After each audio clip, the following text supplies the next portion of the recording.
The following is a PodBeard production.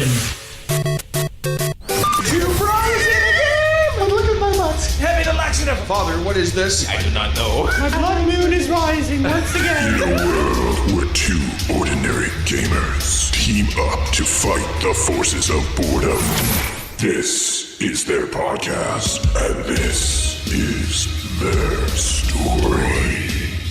What's up, everybody? I'm Hodder. I'm not here right now. Please leave a message for Tone. Oh, hey, Kaz, it's Hodder. I thought we were going to record episode 49 today of the podcast, but apparently not. That's okay, though. I guess I'll talk to you Just later. kidding. That was a joke voicemail. Got you. No, this is the real voicemail. Please leave a message. Beep. No, just. Yo, I hate those people. I hate Wasn't that people. what was I ragging on you about the other day? I can't remember what your voicemail is. Was it something like that, or I don't know what my don't voicemail remember sounds either. like. I don't remember. Anyway, he's Kaz. Sure. I'm Kaz. I'm 100% down with that. For your consideration, Cazador Jones, is he a man? Yes. So what's up, people? We hope you're all doing awesome. Thank you very much for tuning in today. We have a very fun episode for you here today, as we are going to be. Well, I say we, I mean him, because it was 2 weeks ago now that Pokemon came out. Pokemon Let's Go. Was it 2 weeks ago? I don't even remember. Almost. What time is it? Yeah, about 2 weeks ago. Almost. It's by the time this episode drops, yeah, it'll be 2 weeks. 2 weeks. It'll be Cool. 2 weeks, yeah. And obviously, as you guys know, Cazador Jones has been playing the shit out of the game. Yes. So I want to hear about it, and I want to ask all about it. Before we get into that, though, right? No? I love how You scripted. just cut me off and you take my lines. And have you been playing anything new and exciting this week, TJ? I have been, actually. Okay, go ahead. Over to you, Kaz. No. So basically, y'all know that last week was The Legend of Zelda Ocarina of Time's 20th anniversary. Unfortunately, I was sick, so we're not able to have an episode on that, but that's okay. Is what it is. It kind of broke my heart, but that's fine. These things happen. The last week of my life has been ridiculous. Yeah. So forgive me for that. But we did have actually. I'm gonna just pull up the social media really, really quick, because we did have a comment I wanted to touch on very quickly before we get into Zip Pokemon. Uh-oh, he's calling someone out. Oh no, it's a good thing. Oh, but he's calling someone out. Just on the fact that, because we are big Zelda fans, and we've talked about Zelda tons in this podcast. Zelda I don't talk about who's Zelda. Zelda, like the character in Zelda, the guy, the guy who runs around with the little fairy named Link. Yeah, that guy. Okay. That show. He rides on his horse named Ganondorf. Yeah. Dude, I just came up with a great idea. Why don't they make The Legend of Zelda and change all the names to confuse people? Because why not? Also, on this note, Ocarina of Time, if you want to hear more about Ocarina of Time and all that stuff, you should go check out the new podcast on the PodBeard Network. A great podcast. A very good friend of ours, Josh from Still Loading Podcast. He did an episode on it, and he has a lot of really cool behind the scenes stuff and things like that. So I want to give him a quick little shout out. This isn't what I was going to say, but go check him out. He just dropped that episode last Sunday as we are recording. Cool. So go check it out. PodBeardNetwork.com/still loading. Check it out. Good stuff. Really good podcast. Not like us. He's like way more intelligent than we are. I mean, than me at least. Yeah, I was gonna say, careful. Actually, my IQ's 407. I'm pretty smart. I just choose not to be. But I asked on the social medias last week what everyone's kind of favorite moment in Ocarina of Time was, or a couple favorite moments. And actually, Russell Raymond, known as a comedian also of the Beard of Geeks podcast, had a really good one. And it was one that I didn't really think of. And that's why I wanted to bring it up. And that was when you come out into Hyrule Field at the start of the game and start exploring. And I was like, well, that's kind of really? And then I was like, well, wait a minute. Then I thought about it for me. Second you walk into that field, you're like, holy shit. And it was such a big, almost overwhelming for a kid in a way. Yeah, I can see that. I just thought that was interesting. I just think that moment's ruined for me because of the fucking owl. Shout out to the owl. Gabora. He just, you're like, oh, sweet, I finally got out of Kokiri Village. I'm going to go and freaking rip this mother out here. And then he just stops you and he goes, so, you made it out of the village, didn't you? Yes, I did. And then, yeah, are you gonna be me today? Are you literally gonna be me from every other episode today? Are we switching roles today? No. But I agree with you. Yeah, he just stops you and he's just like stupid and he's like, oh yeah, so did you understand everything? And then you obviously you're smashing the B button to get out of the text and then you hit no and he goes, okay, let me explain it again right from the beginning. And then you're like, okay. And then you finally get out of it and he flies away. And then you go into Hyrule Field and then I agree, yes, it's cool. And then, you do all this other Except for when you immediately turn left by accident instead of following the path. Really? You don't remember what you wanted to? The helicopter guy? Yeah. Yeah, but that's your fault. You shouldn't have turned left. But, like, the first time you run into that guy... He's terrifying.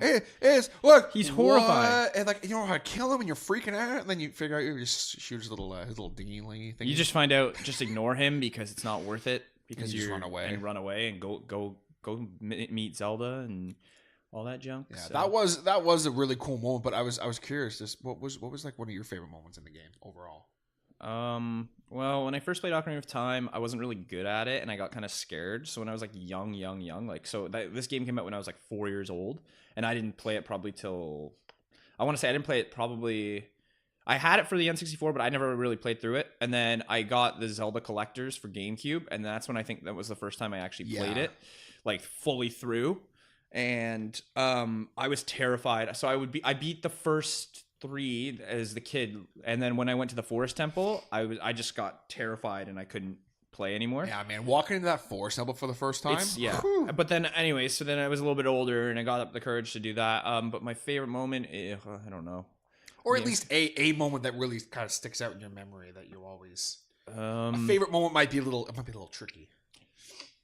I just really like the way that the game progresses, like through all the temples and how it like all the like little fights you have. They are also meaningful, but I think the best moment in that game is the first time you pull the Master Sword out, hands down. It's just such a cool. It's the best sequence, and it's literally lived through every Zelda game that has the Master Sword in it. Like when Link goes to pull that Master Sword out now, you just know you're gonna get that same sensation or similar. But like, yeah, when he pulls that Master Sword out for the first time and the music's playing and then the beam of light comes down, you're like, whoa, what the fuck's going on? You transform and then you time travel 7 years into the future. But yeah, I know those moments are always great in Zelda games. I think that's probably my favorite moment is just pulling the Master Sword out and realizing you're an adult. Yeah, and then you've grown up, and that concept like was a little tricky as a kid for me to understand because like I was like, wait a minute, so like I get this is sort of the same person, but like what's happened? Why is he transformed to an adult? And then finally, like another thing, like as I got older, I was starting to understand. I'm like, oh, it's time travel that doesn't make sense. Okay, cool. So it's time travel that makes absolutely no sense, and kind of and then friggin' finally, like 25 years later, 25th anniversary, Nintendo comes out with their Hyrule Historia book, and they throw it out and they go, "Here, bitches, this is how the timeline works." And you're like, "What? You had a timeline?" And then there's like 3 timelines, and it all starts at Ocarina of Time. And you're like, Ocarina of Time is so much bigger than it was, so it's pretty nuts. Have you ever heard of the 3 timelines of Zelda? Yeah, you've heard of them? Yeah, of course. Really? Or are you just saying that? Yeah. No, I don't know. Are you just agreeing with me again? Yeah. No, have you actually, though? Yeah. The 3 timelines? Of course. That all stem off of Ocarina of Time? Yeah. There's one where Link, well, I mean, you should still inform me. Well, no, I mean, you know, come on. What is this, amateur hour? You're supposed to be like, no, Kaz, tell us. The viewers want to hear. No, Kaz, I do not know the 3 timelines. No. Please okay, you go ahead. Well, you start off with the timelines. Oh, I know that one is where Link fails at his task, correct? So, yeah, one is Ganondorf kills Link. Yes. So, adult Link, I'm pretty sure. Or Kid Link. I don't know. Whatever. Link. He kills Link. So, Link. Ganondorf kills Link. There's the one where Link does not go... there's the Link that defeats Ganondorf, stays adult, and leaves. And leaves Hyrule, which stems into the Wind Waker. Because that's how the Wind Waker starts off, is where Ganon was evil, blah, blah, blah. But Link sealed him away and then rode off into the sunset, carrying the Triforce with him like a dick. No, I'm just joking. What a dick. And Yeah, and then there's the Link that doesn't beat Ganondorf as a kid. He just is Kid Link, and Majora's Mask timeline starts off. So that's where the kid one goes. And then everybody has that theory that Majora's Mask is actually just like Limbo, and Termina is like actually just like Terminus or the terminal for before you go into the afterlife. Yeah. And it actually is creepy because So actually dead, the theory makes sense because that whole place is all, that whole game, we talked totally about that. Yeah, we talked about that, how that whole game is all about death. So oh man, yeah, it's creepy. But yeah, and then I don't remember the other timeline is like something to do with like a Link Between Worlds and the Link's Awakening and all those games. There's so much to it, like, and it's just Zelda crazy. 1, Zelda 2, and but Ocarina of Time, that is the Amazing gateway game. into it. it. Oh, 100%. It's still like I was basing my whole point of it was I was playing it, and I was playing it a lot the last couple of weeks, kind of preparing for the anniversary, and I was just like, man, like still such a great game. That Gotta get that hype, that freaking Zelda hype. Yeah, that freaking bongo fight, by the way, still holds up. It's awesome fight. It's too easy for me. Well, yeah, it's an easy fight, but it still holds up. It's still like that first walking into the Shadow Temple. I think the Shadow Temple is my favorite temple just because of how I felt walking in. I'm declaring this episode an Ocarina of Time episode. We are just going to talk Ocarina of Time. I don't think we've ever actually talked Ocarina of Time like we haven't fully really, extended. no. We've talked Majora's Mask a lot and like how that's our favorite Zelda game, hands down. Well, let's just talk Ocarina of Time. Okay. I mean, honestly, Pokemon can wait. Pokemon can wait till Pokemon's maybe not next going episode. Yeah, Pokemon's not going anywhere. I think next episode's going to be a little bit of a better format for it. If you I wink, completely wink. agree with what you're saying. Yeah. It's, So, Ocarina of Time here. One thing. So you're talking bongo. Let's go ahead and just say, what is your favorite boss in that game? Is it bongo? Oh man, I can tell you my favorite boss is like right off the bat. I think for me, the reason why bongo always stands out to me is because you like instruments and he plays bongos. Yes, Oh. but also You're like, oh. it's just the whole overall vibe of that temple. Walking into the Shadow Temple, it's like, oh, it's a hallway, and then you walk in and it opens, and you're like, oh my, what the hell? And when you're riding the ghost ship to his lair, Mm-hmm. you jump down the hole, you land, and then you're like, oh. And then you see his hands, and you're like, well, what the hell? Yeah. And what always got me about him is you're only seeing like half his body, really. Mm-hmm. So that, and he's so big, and he's such like I don't know. It always tricked me out. Okay. With him, but there's so many great fights. Definitely not.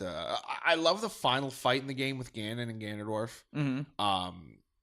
But I also really liked Phantom Ganon. Phantom Ganon? Yeah. Phantom Ganon was a cool fight because it was such a unique take on because it is so similar to the final fight. Mm-hmm. But the fight. It's kind of cool because it's like that fight's like, hey, you think you're fighting Ganondorf, you don't realize it's Phantom Ganon. Obviously, I mean the name gives it away, but you kind of think, oh, I'm fighting Ganondorf or whatever. And then what's interesting about that fight is it sort of gives you a little bit of a taste of what you're gonna get when you get to Ganondorf. It does, yeah. So you're like, it's almost preparing you, like, hey, when you fight Ganondorf, you're gonna have to fight him like this. So yeah, definitely. Yeah. And it's, I think for me too, a boss that I don't see a lot of people talk about, and to me, he was such a cool boss because of just, again, the overall vibe of what you're getting. For me was, I'm going to totally butcher his name right now, but it's Volvagia? No, that's right. Volvagia, yeah. Volvagia, this Fire Temple boss. Right. Because Charizard.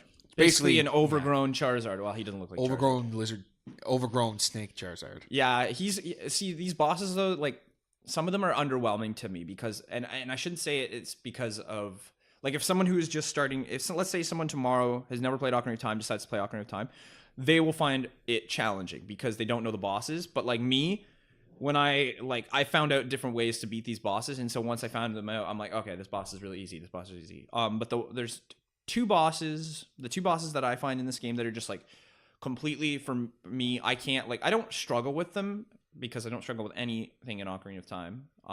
Not saying that it's not a good game. Not saying that's not a good game. I just don't struggle There's with only it anymore. one thing, I have to cut you off for a second. There's only one thing I find I still kind of sort of, not struggle with, but I'm always like, God damn it. What's that? It's going against the Iron Knuckles. No. The pain in the ass. There's the pain in the Big ass. Goron sword, boom, Well, done. yeah. Game over. No, so Oh crap! I can't remember the water temple boss's name. Morphia. Morpha? Whatever. Morphia? The water. Something like The that. water temple boss is like this weird liquid goo, like not a liquid goo creature. What would you call it? Like an amiibo. Yeah, it's an amiibo. Amiibo. Amiibo! It's an amiibo. No, it's an. I can't even. Amphibious? No, it's not amphibious. I'm looking it up because I've had it. It's amoebus. It's amoebus. I don't know. I'm looking at his exact, like... He's like... Oh, I don't know what you call him, but he's like this life form that basically is like just this liquid, and he's got a heart. Giant aquatic amoeba. Amoeba? Amiibo? Morpha. Yeah, anyways, so yeah, He's a pain in the ass. Yeah, he's a real annoying boss, and I still struggle with him to this day, unless I have the big Oron sword. If I don't have the big Oron sword, that boss fight lasts forever for me. But the second you get to that big Oron sword, your damage rating just spikes, and it's just like hook shot him, bam, bam, he's dead. But he used to give me I rage quit. I used to rage quit. Really? Because when I was a kid, the water temple took forever to get through. It took forever. Like you had to just like be so lucky. If your brain power wasn't quite fully developed yet, you know. What? So you had like No, I'm saying mine wasn't either. No, I had a pain in the ass time. No, so many people struggle. Like a lot of people I know say that's where they shut off the game and stopped playing it. And I remember my one friend, she literally, I had to beat that temple for her, and then she was like, "I've never beaten Ocarina of Time." I'm like, "Have we never?" And we were like, we were almost 20 at the time. Jesus. And she's like, "I've never beaten Ocarina of Time," and I'm like, well, why not? She's like, I got stuck in the water temple, and I gave up. So I went in, and I was like, I knew exactly where she got stuck because I had played it so much. I'm like, I know where this small key is you're looking for. Yeah. That one small key. And I go and I get it, and I'm just like, boom. She's like, holy crap. And she's just like, wait. She's like, do you think we can beat the game tonight? And I said, hell yeah, I could beat this game in 2 hours. Sure enough. Boom, got it again, and she was just like, "Holy shit!" And even her cousins came over, and they were like completely shocked because they'd never seen the ending to Ocarina of Time. I was, "What is wrong with you people?" How have you? Okay, listen. Let's just state of the address right now.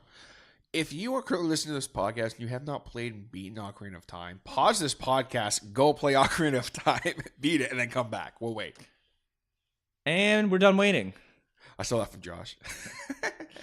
So, anyways, yeah, it's that boss fight for sure. When I was a kid, frustrated the hell out of me because it would always get me. Even like, and then like, I would be like, okay, I'm gonna farm some fairies and get all my fairies, and I'd still freaking lose to it. But I would be like, what the hell? Like, why is this guy so hard?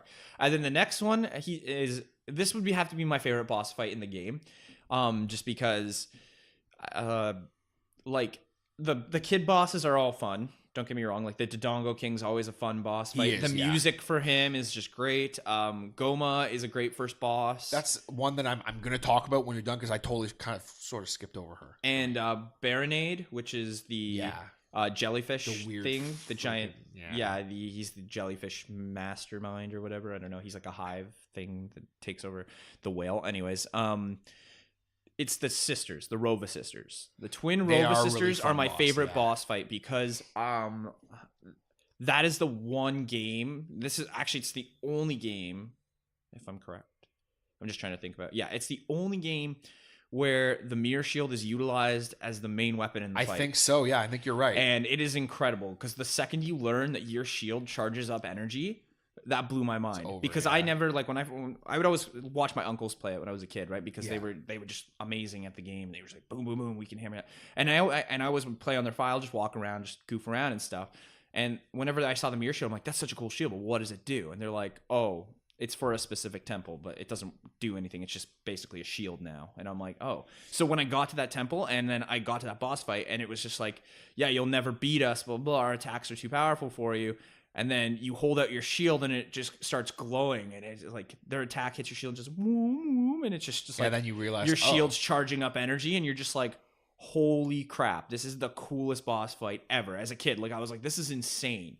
And yeah, and I love that boss fight, just because it's got such a twist in it, and yeah, it is a great boss fight. Nostalgia. Oh, for sure. Well, and I kind of skipped over Queen Goma. Yeah, because again, as a kid, walking into the Great Deku Tree, never playing anything like this game before, except for Halo. No, just except for Halo. I played Halo, but with me, I'm really glad we're doing this. By the way, I'm really glad that we're actually talking Ocarina of Time because there's so much I have to say about the game. But so much. It's such an important game to me. Yeah. And I'm going to talk about that kind of in a little bit. But with that, like the second you walk in there, you know, the music and everything, and you see the spiders and the spider webs, and you don't really know what you're going to get. And walking into her little room, her lair, you walk in and you can hear her. You can't find her. And then you're looking, you can't find her. And it took me like a good 5 minutes to figure out, oh, I have to look up. Then you look up and you see her eye, and it's like she drops down. And for me as a kid, man, that was like, holy shit! Like this is a big deal. This is real. Like, that's like, yeah, you gotta think how much that would mean to somebody who's never played this 3D style of game, ever. And the boss fights for them were all 2-dimensional before, and they were just like, they didn't have any cinematic purpose to them, and now all of a sudden you're like, the realization of it too is you're literally a kid doing Fighting this a dangerous giant, like adventure, and that is like, I think that's the gateway to you, where that boss fight, when it drops down, that is like, you're like, oh my gosh. And not that she's difficult to defeat, she's pretty straightforward. Like, you know, you figure it out within 5 seconds how to defeat her. Yeah. I mean, I did. I don't know about you, but to me, it quick. was just You like, figure it oh, out. I know. Like, I just like every Zelda game, or up till Breath of the Wild or whatever, was basically like, oh yeah, you get this item, you use that to defeat the boss. Yeah. So, but still, it is an overwhelming thing when she does drop down for the first time, because it kind of gives you that sense like, holy crap, this is like a boss fight, like an actual boss fight. Especially for me, like up to that point, I had played Pokemon. I had played, you know, Super Smash Bros. I want to say I played like maybe like the Star Wars Rogue Squadron. I think maybe Star Fox 64. Maybe Aiden Chronicles, the first No, mage. never. Not till way past that. But for me, the reason why this game is so important, and I've never really fully talked about it on the show before, so I'm really glad I'm about to. With this game, of course it's nostalgia. It's nostalgic, and it's a really important game to me because of what it represented to me as my first 3D game and 3D adventure, boss fight, story, whole 9 yards. But like, as I've said on the podcast before, and as we've joked about lots in the past in the podcast, when I started playing Legend of Zelda, I couldn't read very well. And I say jokingly, you know, Legend of Zelda Ocarina of Time taught me how to read. And what I mean by that is I was forced to read. I didn't have a choice. So if I wanted in order to understand what was going on in the situation of the game, yes. So for me, like, it wasn't that I couldn't read. You just had a wasn't hard strong time. reader. You struggled with it. You were, while Zach was on a 5th grade reading level, TJ was on a negative 5th Oh, dude, grade I was like reading kindergarten. level. It was bad. It was really bad. Well, that's okay. Everybody struggles with it. And, Look at you now. Now you can sort of spell big words. Yay. Implore. No.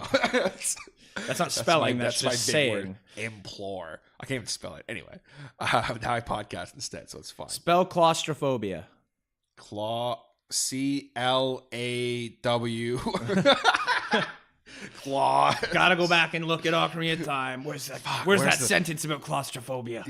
But like, and also something I don't think I ever really talked about aside from that was, so basically when I got Ocarina of Time, I actually was in the hospital because I just got my tonsils out, and I had like a negative effect from the surgery or all this kind of shit.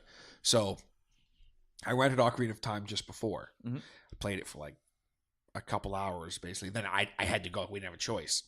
And then I was supposed to be out of the hospital like after a night, but I think I was there for like 3 or 4 nights. And while I'm there, Bob Man comes to visit me, and he like basically bought me Ocarina of Time because like, and I was like so excited, blah blah blah. So like, it's such a great memory for me because it was something I was looking forward to. Took a pretty shitty part of my childhood. It was a very brief but really shitty part of my childhood. And then like learning, basically going from being like a kindergarten level to like literally a 5th, 6th grade level of reading over a summer. My teacher's going, "What the hell happened? Like, what tutor did you use?" And like, I was like, "No tutor." Nintendo give me free stuff, but Nintendo is my tutor. And it was such a big part of my childhood. Again, like, you know, being a kid who was, you know, a loser fat kid, always got bullied. All right. Let's cut the I'm just saying, cut the depressing shit out. Being able to go into a world like that and have this adventure. It was so important to me. Yep. And my child. I mean, I had a great childhood. Like, I'm not sitting here saying, "Oh my God," it's not even remotely the case, but it was such an important thing for me, and solving the puzzles, and I really do strongly believe that playing Legend of Zelda: Ocarina of Time really did help a lot with my learning disability as well. I truly, strongly believe that, 100%. Oh yeah. So that's why for me it's such an important game, and then also the fact that it's an awesome fucking game. And if you disagree, that's fine, but you're wrong. If you disagree, that's fine, but we are going to make Ocarina of Time great again. Wait, we don't have to. It's already great. It's already great. No, but on that topic about you and your disabilities being like how you improved them from gaming, that's always an interesting topic for me, because I always hate when people go, "Oh, video games are a waste of time." Because you know what? Like, there's a lot of things that are a waste of time. Absolutely. Like 100%. And Watching TV. It's just everybody's different opinion. And no, and it's not even just watching TV. Yeah, watching TV is a waste of time. I can agree, but I watch it. Oh, sure, but you know what else is a waste of time? I see all these freaking stupid rallies popping up in downtown Toronto about bullshit. And I'm not trying to get political here, but I'm just saying opening the can of worms. I hate when all these stupid things they're a waste of time. Some of them aren't. Some of them I agree with. Yeah, you should be having these the gay pride parades. Amazing. That's awesome. I'm totally for those. Yeah, that's mean different. The political I'm shit. talking about the stupid shit, like the anti-freedom of speech rallies. Hello, I've talked about it before, TJ. That's what pissed me off. So anyways, freedom of speech is important but for us. But when people too. say video games are a waste of time, I am 50-50. I am on the fence with that, because one, I do see when they are a waste of time. I get it. They are not productive. If it's your life. They're not productive in a way that, you don't get shit done. It doesn't do anything. It doesn't help the economy. It doesn't build you up or anything. But on the other side of it, it does build you up. Totally can. I fully agree. And it depends on the game. If you're playing football or hockey on a video game system, just go out and play real football. Yeah. That's my opinion. But you know what? That's whatever. Call of Duty, no. Does not stimulate the brain. Pointing a gun and shooting at another person halfway across a virtual reality map or whatever, it's not. It was fun for me when I was a kid, yes. Because you know what? That's what you do. You and your friends, you go on, you shoot a couple people, boom, done, you go to bed. Bust out some GoldenEye. Yeah, exactly. But I don't think that shooting games like Call of Duty stimulate the brain. That being said, I think there are games that actually make you think. And most of those are puzzle games, platformers. 100%. Those are big, huge puzzle games, and action adventure games that actually have a story and you have to figure stuff out. And RPGs 100% are the number one game to play, and that's my opinion. So you don't have to be like, "Oh, you're wrong." I don't care if you think I'm wrong. This is just my opinion. I'm not saying it's a fact. The way I see it is, Zelda is it is an RPG. Yeah, it doesn't have a level up system, but it sort of does. As you progress through the game, you get better. You get better and you get better equipment. And I always find that the RPGs make you think. You have to strategize. You have to come up with a way. And to me, everybody that I know who is like me and they play the same sort of style of games, we always just seem to have this intellectual. See, now I'm lost. Understanding. Yeah, you just you and I we think very similarly a lot. Yeah, and I always run into people there's people anyone who we work with that's a gamer. We get along with them instantly. It's just chemistry, instant Something chemistry that bonds you immediately. Yeah, because you guys are on the same page with things. You guys think the same way, and that's something that's so unique. Is when I meet a gamer, I can talk to them for hours about video games, but at the same time, we can snap that conversation out, and we know what needs to get done. It's almost like this weird communication that we just have. Yeah, and it's just interesting to me because especially I see when you're people, the same type of gamer. Yeah, and I always see it in people people who you think are oh, this person's really dull and everything, but then you find out that they're a gamer, and then it just brings out a whole nother side of a different level of it's and I've been so surprised some of the people I've met that they're oh yeah, that's Zach, he's awkward, and then you go over and you talk to Zach and Zach's just hey, how's it going, blah blah blah, and then all of a sudden you go, so do you play Pokemon? Oh, then Zach becomes a whole different person. Baby, mega evolved Zach right there. And that to me is great. And that's where the community of gaming, it's just so important. I find gaming does bring people together. 100%. That's why we do this podcast. Literally. Is because that's why we're friends, dude. Straight up. Literally just me and TJ having a conversation about video games in a freezer for freaking 30 minutes and just realizing, holy crap, we should probably hang out. We should probably do a podcast. We should totally do a podcast. Sweet. No. But yeah, I think it's so interesting to me when people say like, oh, video games are a waste of time. Like, no, like you just told a great story right there, and that story will resonate with people, and they should have an understanding that games can be a waste of time, but the right games actually help improve us, and I find they do, and they stimulate you. And I don't have any proof about this, but I feel like I do. Well, you do. It's me. But, and I mean, me too. I mean, like, look how I've turned out. I'm great. Looks over at Kaz. He's just completely unkept, homeless. Homeless and unkept. That's me. But, yeah, no. So, Ocarina of Time was, like, for me, one of my childhood games that built me up. Same with Majora's Mask, obviously. And Paper Mario, which we talk about all the time. And Paper Mario was an RPG, and it made me think, and it was difficult, but like I got through it. And I was only like in grade 1. I was 6 years old playing this game. I just remember that was my game, that was my jam. You know, I got through it. Same with Pokemon. My first like official Pokemon game that I owned, and I was like old enough to understand and played the mechanics was Sapphire, Pokemon Sapphire version.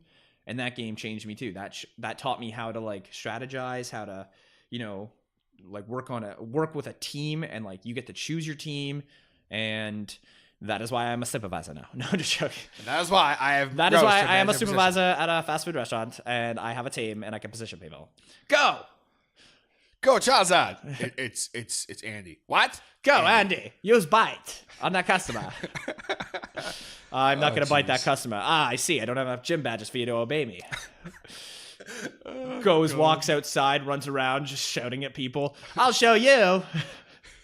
Then gets another badge. That's just a bottle cap. Don't engage him. He's completely lost his mind. Insane. He plays video games. He says it stimulates the brain, but I think he's lost his mind. He's literally lost his damn mind. Just running around, throwing out random objects. Go, Knifey! Throws it at a person, just hits him. Oh, my left shoulder. Why would you do that? Good job, Knifey. We gained 12 experience points. That's not enough. Oh, can you imagine? That's how I'm gonna. Rats. That's how I'm gonna go insane.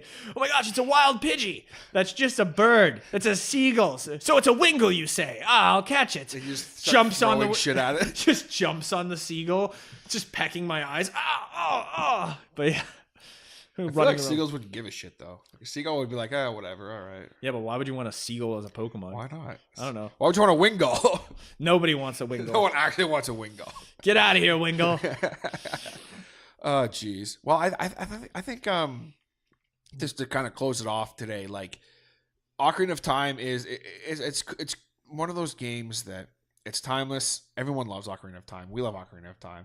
Mm-hmm. I want to go play Ocarina of Time now. Go do it. And it's so important. And if for some reason you are someone who has not played Ocarina of Time, we strongly implore you to do so, because it is such an amazing game. And if you have, be sure to let us know what some of your favorite moments are, your favorite boss fight, maybe, you know, comment and let us know, because I just love talking about Ocarina of Time. I'll talk about Ocarina of Time all day. Also, really quick, before we go, my game is broken because I'm missing a heart. What are you talking about? My Ocarina of Time, yeah, it's broken. It's glitched out, and there was a heart. You know how you get a heart every time you beat a boss? I'm missing one heart. Container, you mean? I'm missing one heart in the game, right? Okay. And I've gone through every space. I've looked at strategy guides, everything, to find all the heart pieces, thinking I just somehow missed 4. I didn't. So, at some point during the game, I missed a heart container from for a boss fight? And did you go back to all the dungeons and it's not there? That's weird. So yeah, I don't know if anyone's that doesn't make sense. You probably just missed it. Well, that's what I thought, but like, did you go back all the kid dungeons too? Yeah. I've gone back to every single one. We're gonna have to sit down and do it. I don't know if your game glitched out. Maybe I'm just stupid and I missed it. Wouldn't it be funny if we like say we streamed it or something? Then we go and it's like it's right there. It's like, damn it! The search for TJ's other heart. It's in Goma's lair. How did you miss the first heart container? That would be. I got really excited and ran to the blue light. Is that? Well, yeah. Oh my god, the light's blue, and I ran out. Oh my god, it's a blue light. Oh my god, now I'm a giant rupee. Yeah.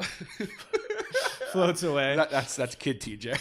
And then, Oh my God. And then you come out of the tree. You're like, yeah, sweet, I teleported out here. And then the Deku Tree's like, I want to tell you a story that lasts for 5 minutes. No dialogue. I always hate the dialogue. I couldn't read, so I was out of luck. Oh, jeez. Oh, boy. 25 years ago, your mother gave birth to you in the Kokiri Forest. Jesus. She was fleeing an evil king named Smanenborf. I mean, I'm having a stroke. Sorry, I'm dead. I mean, I'm having a stroke. The Deku Tree has died. What did you do to the great Deku Tree? Get out of my way, Mako. What kind of a name is Mako, anyways? Mido. Oh, Mido? Whatever. Like, trust the Midas touch, Mido, or... Mido. Then his name's Mido. Haha. Sorry, Sorry. I gotta go. Sorry, I gotta go, mate. And then she cries and throws the ocarina at your face. Just get out of here. I don't even love you anymore. Wait, aren't you like 100 years I older will than me? always love you. Aren't you like 100 years older than me, though? Shut up. Don't be like that. Our love knows no bounds. Love knows no bound. Age is just a number. Now go play this ocarina. Okay, fine, but I'm gonna get a better one later and throw yours out. Right? It's like basically in the title. It's basically in the title. Oh, Jesus. Well, it's been fun, and but I believe it is time for some